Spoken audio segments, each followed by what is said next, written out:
जय हिंद दोस्तों, जय हिंद बच्चों। अभी कुछ दिन पहले मैंने सीयूटी के बारे में आपको अच्छे से जानकारी दी थी और आपको बताया था भी अगर आप सेंट्रल यूनिवर्सिटी में एडमिशन लेना चाहते हैं तो उसके लिए एक कॉमन टेस्ट होता है, वो आपको देना है। तो इस एग्ज़ाम से संबंधित कुछ प्रश्न आपके थे, उनके ऊपर मैं आज चर्चा कर लेता हूं। अगर आप किसी भी बच्चे की कोई समस्या है तो शायद उसका सॉल्यूशन हो जाए। तो मैंने आपके कमेंट लिए हैं तो उन्हीं के ऊपर बात कर लूं। जैसे प्रभा ने लिखा है कि मेरे गुरुदेव 12वीं में भूगोल, राजनीति विज्ञान और राजस्थानी साहित्य है, तो भाषा हिंदी रख लूं और पॉलिटिकल और जनरल टेस्ट ऐसा फॉर्म भरेंगे तो क्या चलेगा सर? क्या सर आप इसके बारे में थोड़ा सा बताइए। अब एक चीज देखिए बेटा, एक तो ये डिपेंड करता है भी आप कौन सी यूनिवर्सिटी में जाना चाहते हो।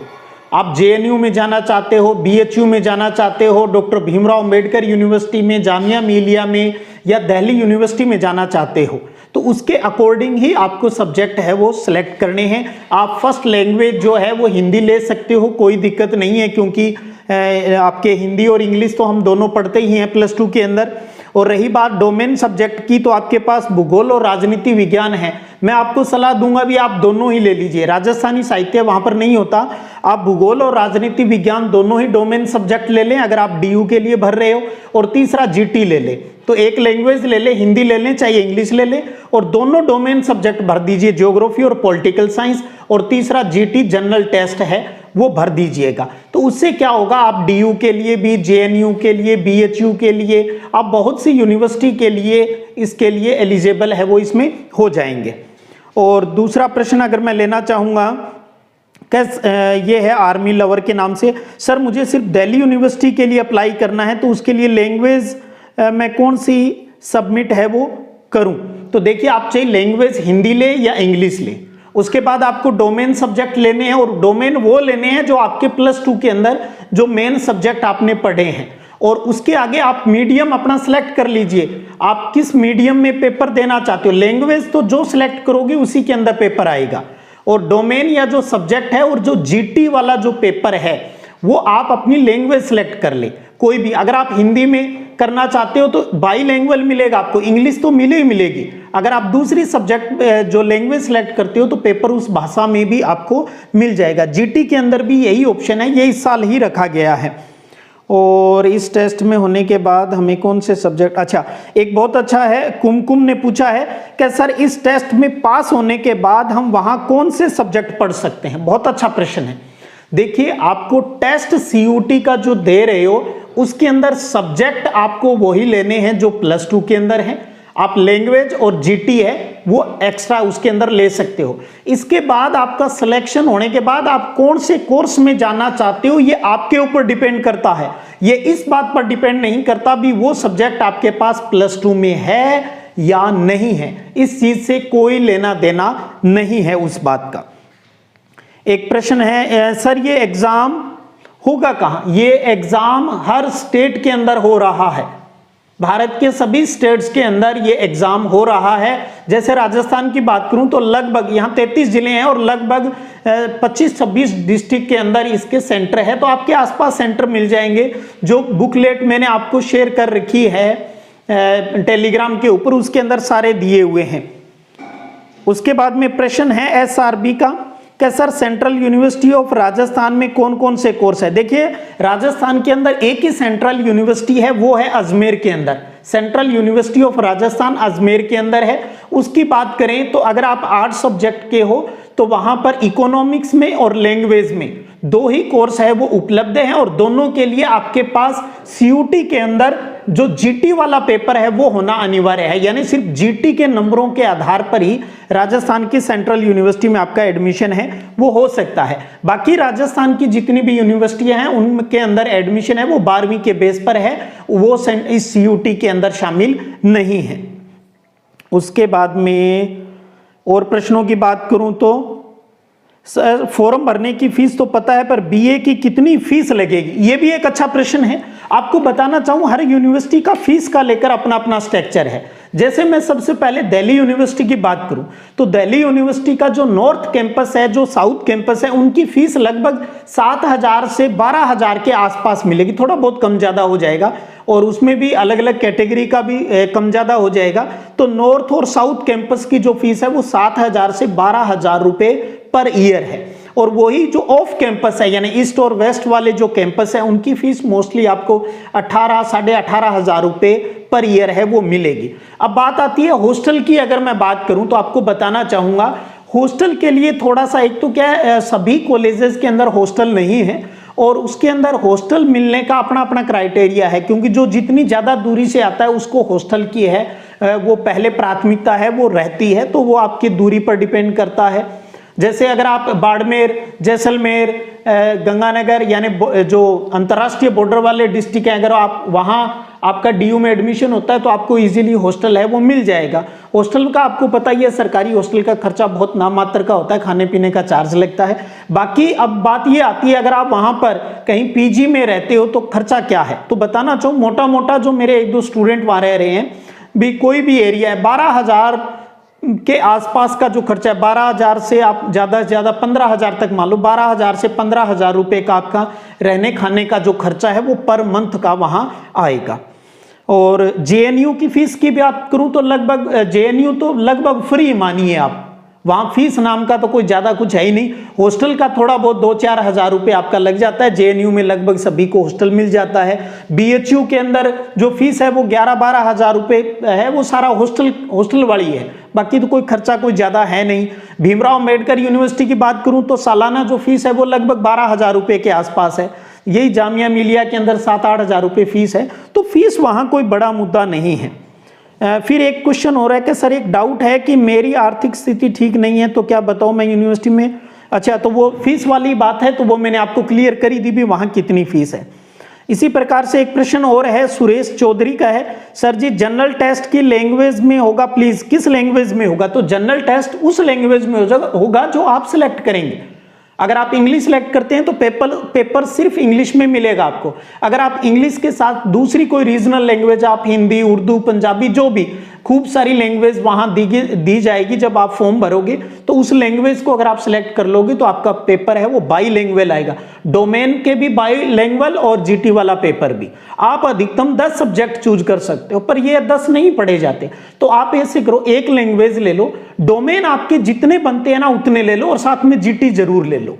डोमेन में जैसे डीयू के लिए मैंने आपको बताया भी लैंग्वेज के नंबर जुड़ेंगे, एक डोमेन का जुड़ेगा और जीटी का जुड़ेगा। अगर आपने 2 डोमेन ले रखे हैं, जैसे आपने ज्योग्राफी भी ले ली, पॉलिटिकल फॉर एग्जांपल, तो आपने दोनों में ही पेपर दिया, तो जिसके ज्यादा नंबर होंगे आपके वो नंबर उसमें ऐड हो जाएंगे, तो उसका आपको बेनिफिट मिल जाएगा। तो ज्यादा सब्जेक्ट भरने का ये फायदा है वो रहता है। और एक चीज और बता दूं, जब आपका रिजल्ट आ जाएगा उसके बाद में कॉलेज के प्रेफरेंस भरने का मौका भी आपको मिलेगा, तो ये उस टाइम बात कर लेंगे। आप ज्यादा से ज्यादा जो कॉलेज की प्रेफरेंस है, जो कोर्स है वो आप ज्वाइन उस टाइम कर सकते हो, ताकि उसके अकॉर्डिंग आपको कॉलेज मिल जाएगा। उसके बाद में प्रेरणा कसवा पूछ रही है क्या डीयू में लैंग्वेज हिंदी ले सकते हैं क्या? हाँ बिल्कुल ले सकते हो बेटा, मैं दिल्ली से देख रहा हूँ। अच्छा, उसके बाद में एक प्रश्न और है प्रेरणा का ही कि सर 2 लैंग्वेज भी ले सकते हैं? टोटल 10 ले सकते हैं, 10 कोई भी आप लैंग्वेज, डोमेन और जीटी को मिलाकर 10 ले सकते हो, आप ले लीजिए, कोई दिक्कत नहीं है। और डीयू में लैंग्वेज हिंदी ले सकते हैं, ये आ ही गया।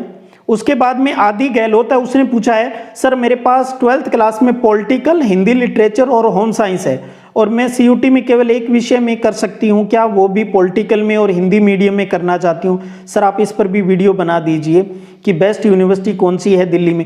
देखिएगा दिल्ली के अंदर जेएनयू है, बीएचयू है, डीयू है, डॉक्टर भीमराव अंबेडकर यूनिवर्सिटी है। ये आप पर डिपेंड करता है आप किस कोर्स में करना चाहते हो, आपके जो सब्जेक्ट है उसके हिसाब से मुझे यही लग रहा है भी आप एक लैंग्वेज ले लें, एक डोमेन ले लें और एक जीटी वाला टेस्ट ले लें। आप डीयू के लिए भी एलिजिबल है वो हो जाएगी, जेएनयू के लिए भी हो जाएंगी, बीएचयू के लिए भी हो जाएगी। उसके बाद सिलेक्शन होने के बाद आप किस सब्जेक्ट के साथ जाना चाहते हो वो आपकी मर्जी है।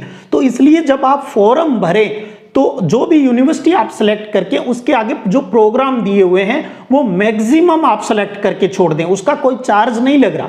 भी आप अधिकतम कितने कोर्सेज उसके आपके जो सब्जेक्ट आपने सीयूटी में लिए उसके अकॉर्डिंग कितने बनते हैं, वो ज़्यादा से ज़्यादा लेकर आप छोड़ सकते हो, कहीं कोई दिक्कत नहीं है, आपको बेनिफिट ही मिलेगा उसका। उसके बाद में क्या सर जो 2023 में 12th का एग्जाम देंगे क्या वो सीयूटी का फॉर्म भर सकते हैं? ये मेन तो उन्हीं के लिए है जो इस साल 12वीं दे रहे हैं। और सबसे खास बात, सीयूटी के अंदर कोई भी एज लिमिट नहीं है। अगर आपने 2 साल पहले 12वीं की है, आपने 3 साल पहले 12वीं की है, आपने लास्ट ईयर 12वीं की है, आप बीए कर रहे हो लेकिन आप सेंट्रल यूनिवर्सिटी में एडमिशन लेना चाहते हो, आप डीयू में पढ़ना चाहते हो, तो आप दोबारा इस एग्जाम को दे सकते हो। कोई भी इस एग्जाम को भर सकता है, इसमें कोई एज लिमिट है वो नहीं है। और सर जी हम सैड आइडिया है सर जी, हम लैंग्वेज में हिंदी लेते हैं तो उसमें हिंदी साहित्य भी आता है क्या? अरे भाई, जो लैंग्वेज आप लेंगे उसमें पैराग्राफ आएंगे और पैराग्राफ के अंदर से क्वेश्चन आएंगे, उसके अंदर एंटोनोमस जो कहते हैं ना, पर्यायवाची विलोम शब्द, जो मीनिंग से जुड़ी हुई चीजें, वो सारी उसमें आती है। जैसे आप स्कूल के अंदर एक पैराग्राफ से किस प्रकार के क्वेश्चन बनते हैं वो उसमें से पूछे जाते हैं। उसके बाद अगला प्रश्न है, अमन यादव हैं, क्या सर ई मित्र पर फॉर्म भरने गया तो उन्होंने बताया कि SC ST कास्ट के लिए सेंट्रल लेवल का जाति प्रमाण पत्र चाहिए और स्थानीय जाति प्रमाण पत्र से रिजेक्ट हो सकता है, फॉर्म भी चलेगा? आप एक चीज समझ लीजिए, जाति प्रमाण पत्र को लेकर जिन बच्चों को कोई समस्या है, चाहे वो EWS का है, OBC का है, SC का है, ST का है, देखिएगा सेंट्रल लेवल के ये प्रमाण पत्र बनते हैं। अब बात ये आती है, भी हो सकता है आप बच्चों के पास ये प्रमाण पत्र नहीं हो, तो कहीं कोई दिक्कत नहीं है, एक डिक्लेरेशन का फॉर्म है। आप देखिएगा जो बुकलेट आपको टेलीग्राम पर मैंने डाल रखी है या सीयूटी वाली साइट के ऊपर, समर्थ साइट के ऊपर आप जाकर देख लीजिए, उसका जो PDF है उसके अंदर एक डिक्लेरेशन का फॉर्म है, आप उसको भरकर लगा दीजिए वहां पर।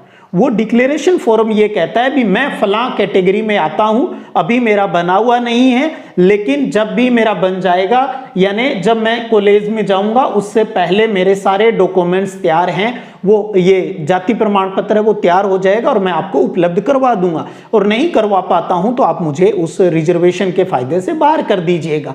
तो जाति प्रमाण पत्र लेटेस्ट बना हुआ है, 1 अप्रैल 2022 के बाद का बना हुआ होना चाहिए। अप्रैल 2022 के बाद का बना हुआ है तो कोई दिक्कत नहीं, सेंट्रल वाला ही बनाइएगा आप, क्योंकि सेंट्रल एग्जाम हम दे रहे हैं। नहीं बना हुआ तो डिक्लेरेशन फॉर्म है वो भरना है, जो उस PDF के अंदर नीचे आप जाओगे तो वहां दिया हुआ है। तो उम्मीद करता हूं ये चीज क्लियर हो गई होगी।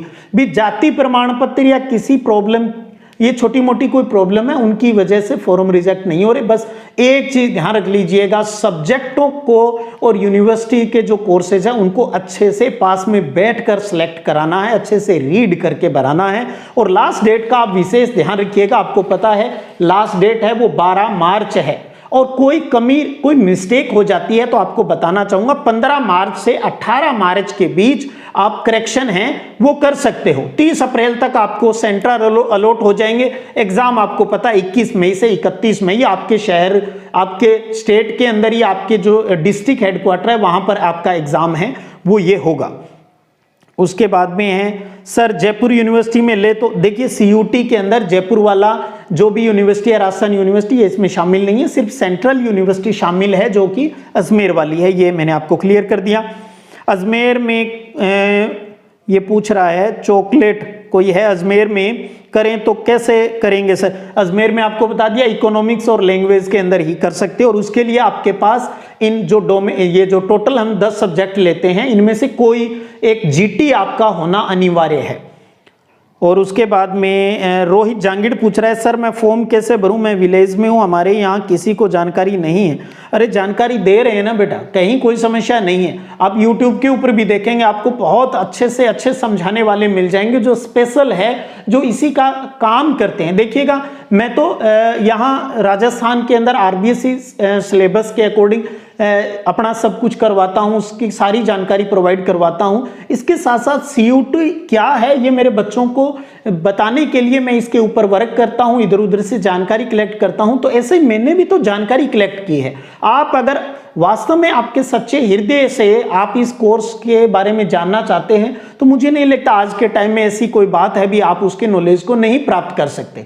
सोशल मीडिया पर बहुत कुछ है, उसकी साइट पर जाइए, अच्छे से सारी बातें क्लियर हो रही है। मैंने भी तो सीखा है और आपको बता रहा हूं, आपको बताने के लिए मैं ये चीज कर रहा हूं ताकि जिन बच्चों का सपना हो भी अच्छी यूनिवर्सिटी से मैं अपनी स्टडी करूं, ऐसे बच्चे कि फीस ज़्यादा होगी दिल्ली का, ऐसा सोच सोच के कहीं अपनी पढ़ाई या अपने सपने को है वो कहीं भुला नहीं दे। ये सपना सच हो सकता है। आप चलिएगा, बहुत से लोग आपके साथ जुड़ जाएंगे। और अगर आप इकोनॉमिक रूप से वीक हैं तब भी अगर आप पढ़ाई में अच्छे हैं तो मैं आपके आसपास के आपके गांव वाले आपकी जरूर मदद करेंगे। बस आप उनको एहसास दिलाइए भी आप में कुछ है और आप कुछ कर सकते हो। और कौन सी यूनिवर्सिटी सेलेक्ट कर सकते हैं वो बता ही दिया।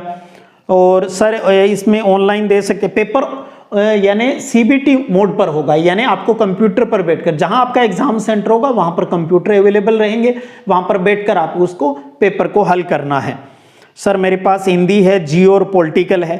तो आपको बता दिया अगर आप डीओ में जाना चाहते हो तो एक लैंग्वेज एक डोमेन, 2 डोमेन आपके पास बन रहे हैं तो दोनों भर दीजिए, मैं तो ये कहूंगा। और जीटी जरूर ले ले। जीटी के सिलेबस की बात करें तो उसके अंदर आपका इंडिया लेवल का थोड़ा बहुत बेसिक जीके आ जाएगा, करंट आ जाएगा। करंट जीके से आप अखबार वगैरह पढ़ते रहें, अच्छे जो कहते हैं ना डीडी न्यूज, जो सरकारी न्यूज चैनल है उनको आप देख लीजिएगा। उसके अंदर रीजनिंग आ जाएगी, बेसिक कोई सामान्य मैथ के कोई क्वेश्चन आ जाएंगे बहुत ही इजीली। ये नहीं है भी कोई बहुत हार्ड एग्जाम होगा, बहुत ही आपके लेवल का इजी सा पेपर है वो होता है। तो इसलिए आप थोड़ी सी भी तैयारी, और अगर आपको पता है बहुत पिछली बार बहुत से बच्चों का जो सिलेक्शन है वो बिना किसी कोचिंग के हुआ, क्योंकि सिलेबस क्या है, लैंग्वेज है तो पैराग्राफ आएंगे। अगर आपने जो भी लैंग्वेज ली है, अगर आपने हिंदी ली है तो ग्रामर पोर्शन थोड़ा सा देख लें, इंग्लिश ली है तब भी ग्रामर ही आपके वहां काम आएगी। और दूसरा डोमेन की बात है तो +2 वाला सिलेबस पढ़ना है। अगर आपने डोमेन में ज्योग्राफी लिया है तो 12वीं की ज्योग्राफी को अच्छे से तैयार करना है। हाँ, कोई छोटी मोटी बात 12वीं के किसी टॉपिक की बात 11वीं से जुड़ी है तो कोई एक आधा क्वेश्चन ऐसा आ सकता है, तो वो कोई बड़ी बात नहीं होती। पॉलिटिकल है तो +2 वाली पॉलिटिकल आपको तैयार करनी है। जीटी का आपका भले ही +2 में जीटी नहीं था, लेकिन कहा जाता है आज के इस डिजिटल टाइम में जीटी तो बच्चों को आना ही चाहिए, तो इसलिए ये टेस्ट रखे गए हैं। उसके बाद में बात करूं आगे, ये क्या है, जाट जितेंद्र है कोई। सर मैं भी दिल्ली में पढ़ाई करना चाहता हूं, जीटी भी जेएनयू डीयू में कॉमन है, तो क्या आप हमारे लिए इसके व्यवस्था कर सकते हैं? देखिएगा, मैं पर्टिकुलर तो इस पर काम नहीं कर सकता, लेकिन अगर आप यूट्यूब पे वर्क करेंगे, आप देखेंगे तो फ्री ऑफ कॉस्ट भी बहुत से आपको पढ़ाने वाले हैं, वो मिल जाएंगे। क्या कॉलेज भी इस का सेट हो सकता है? ये मेरे समझ में नहीं आ रहा क्या कहना चाह रहा है नरेंद्र। बस एक ही चीज़ ध्यान रखिए, आपका सिलेबस आपके सामने, और सीयूटी की साइट के ऊपर आप जाएंगे तो वहाँ पर इसका पूरा सिलेबस मिल जाएगा। सबसे पहले आप उसको डाउनलोड कर लें और उसको अच्छे से पढ़ें। भोला जी हैं कि सर मेरे पास साहित्य है, बीए में 3 सब्जेक्ट लेना चाहता हूँ, ज्योग्राफी, पॉलिटिकल साइंस और हिस्ट्री लेना चाहता हूं तो ले सकता हूं। एक चीज ध्यान रखिएगा, सीयूटी के पेपर के अंदर आपको सब्जेक्ट वही चूज करने होते हैं जो +2 के अंदर है। अब आपने कहा भी मेरे पास साहित्य है, तो साहित्य तो कोई हो, आपको एक तो लैंग्वेज लेनी है, हिंदी, इंग्लिश, जो भी आप कोई भी लैंग्वेज खूब सारी खुलेगी, उनमें से जो भी आपके +2 के अंदर पढ़ी हुई है, चाहे वो कंपलसरी के रूप में पढ़ी हुई है, चाहे लिटरेचर के रूप में पढ़ी हुई है, आपको वो एक लैंग्वेज लेनी है। उसके बाद में डोमेन सब्जेक्ट, यानी मेन जो सब्जेक्ट हैं वो आपको वो ही लेने हैं जो +2 में हैं। अगर आपके 3 सब्जेक्ट हैं तो तीनों ले लें, और 3 नहीं है तो फिर 2 ले लें। और लेकिन 2 लेते हो तो जीटी जरूर लेना, ध्यान रख ले। अगर आप एक लैंग्वेज 2 डोमेन लेते हो और जीटी नहीं लेते हो तो फिर कोई फायदा नहीं है, आप जीटी जरूर लीजिएगा। हाँ, अगर आपका एक लैंग्वेज और 3 डोमेन बन रहे हैं तब कोई दिक्कत नहीं, तब काम चल जाएगा आपका। लेकिन अगर आपके डोमेन तीनों नहीं बन रहे तो जनरल टेस्ट है वो जरूर लीजिएगा। अब जो बच्चे अगर कोई बाद में जुड़ा हुआ है तो आप थोड़ा सा वीडियो शुरू से सुन ले। मैंने बहुत से बच्चों के कमेंट लिए हैं उनकी प्रॉब्लम सॉल्यूशन के लिए। अभी 2 दिन का टाइम आपके पास है। अगर आप सीयूटी के बारे में सोचते हो, आप किसी अच्छी यूनिवर्सिटी में जाने का सोच रहे हो, तो जरूर इसके ऊपर आपको तैयारी करनी चाहिए, फॉर्म भरवाना चाहिए। बाकी रही बीएसटीसी, बीएड, ये सब अभी आगे आने वाले टाइम में होंगे। टाइम लगेगा इनके एग्जाम के लिए, क्योंकि पीछे कोरोना की वजह से सेशन डिस्टर्ब है। तो वो अभी BSTC के प्री बीएड के फॉर्म बहुत लेट आएंगे। आप पहले इसके ऊपर सोच सकते हो, जो बच्चे आगे अच्छे यूनिवर्सिटी से पढ़ना चाहते हैं उनके लिए। सुरेंद्र कुमार है क्या सर अगर लैंग्वेज इंग्लिश ले तो डोमेन और जीटी में भी इंग्लिश लैंग्वेज ही आएगी? नहीं, इस बार चेंज है। अगर आपने लैंग्वेज इंग्लिश ले ली है तो आप जब डोमेन जो भर रहे हो वहां अपना लैंग्वेज है वो सिलेक्ट कर सकते हो। हाँ, अगर आप बाई लैंग्वेज को दूसरी सब्जेक्ट लैंग्वेज लेते हो तो इंग्लिश में पेपर आपको मिल जाएगा। उसके बाद में किरण कह रही है सर मेरे सब्जेक्ट नहीं मिल रहे हैं फॉर्म भरते टाइम, किसी में ज्योग्राफी है तो पॉलिटिकल नहीं है, प्रॉब्लम आ रही है यूनिवर्सिटी में। नहीं, ये किरण बेटा आपको थोड़ा सा उस पर देखना पड़ेगा आप कौन सा कोर्स सेलेक्ट कर रहे हो और आपके पास सब्जेक्ट का कॉम्बिनेशन क्या है उसके अकॉर्डिंग। तो उसके अकॉर्डिंग देखिए, मैंने जैसे डीयू के लिए तो पहले ही पूरा क्लियर बता दिया, आज भी कई बार है वो बता दिया है, तो बार बार बताने का मतलब नहीं। तो आप थोड़ा सा उस पर पीडीएफ देखिए, आप कोई वीडियो देखिए, आप अपने स्कूल के टीचर से भी इसके बारे में बात कीजिएगा। अभी आप थोड़ी सी परेशानी आने के बाद में अपने आप को पीछे मत कीजिए। अरे नहीं भरेंगे तो कोई बात नहीं, कम से कम आपके पास इतना नॉलेज तो हो जाएगा, आने वाले आपके जो जूनियर है कम से कम उनको समझा तो सकोगे। अरे भैया सीयूटी भी कोई अच्छी चीज है, आप उसमें जाइए। कई बच्चे क्या कर सकते हैं, मुझे तो नहीं जाना, अच्छी बात है नहीं जाना, लेकिन नॉलेज लेने में क्या जाता है, खोया क्या आपने। हो सकता है कल को आप +2 कर जाएंगे, आपसे कोई 11वीं वाला या नया जो 12वीं में आएगा वो आपसे पूछेगा और आप कहेंगे मन ने तो बेरो को नहीं। ये तो कोई उत्तर नहीं हुआ। बाकी आपकी अपनी मर्जी होती है। अंतिमा कह रही है कि सर सीयूटी की तैयारी कहां से करें? बेटा कहीं से भी, पहले तो आपको कौन सेल्फ स्टडी कर ले, सबसे बेस्ट है, क्योंकि अभी एग्जाम चल रहे हैं, आपको 1.5-2 महीने का टाइम मिलेगा, आप अच्छे से घर पे बैठ के तैयारी कर सकते हैं, बशर्ते आप में कॉन्फिडेंस होना चाहिए। वरना ऑनलाइन बहुत सी कोचिंग सेंटर करवाते हैं, कोचिंग का ये रहता है भी आप थोड़ा सा बन जाते हो, वो जितना करवाते हैं वहीं घूमते हुए रह जाते हैं, तो इसलिए होता है सेल्फ स्टडी में आदमी अपने अकॉर्डिंग कितना भी फास्ट चल सकता है। और चेतना है कि सर सीयूटी का फॉर्म भरना है पर कुछ समझ में नहीं आ रहा, कैसे भरें, प्लीज मेक वीडियो। अब बेटा बहुत सी जानकारी आज मैंने बता दी है और पहले भी बता दिया किस प्रकार से आप स्टार्ट कीजिए, अपने आप सब कुछ हो जाएगा। और आशुतोष है कि सर मुझे इंटीग्रेटेड बीएड करना है पर मैं फर्स्ट ईयर में एडमिशन ले लिया है, क्या मैं इस कोर्स के लिए भर सकता हूं? अरे भाई कर सकते हो, आपको वो कोर्स छोड़ के अगर इसमें हो जाता है, आपके इधर जाने का मन है तो कर लीजिए, वरना इंटीग्रेटेड चल रही है उसको चलने दीजिए, क्या दिक्कत है वहां।